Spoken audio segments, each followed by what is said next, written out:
उस चीज का नाम बताएं जो पैदा होते ही उड़ने लगती है।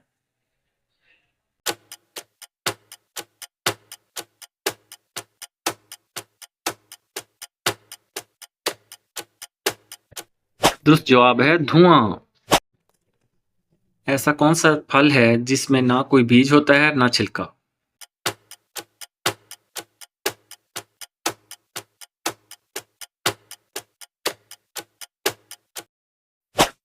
दुरुस्त जवाब है शहतूत।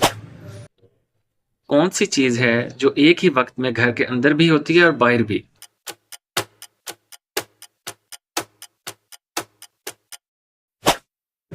घर का दरवाजा। वो क्या है जो हर मौसम में ठंडी ही रहती है?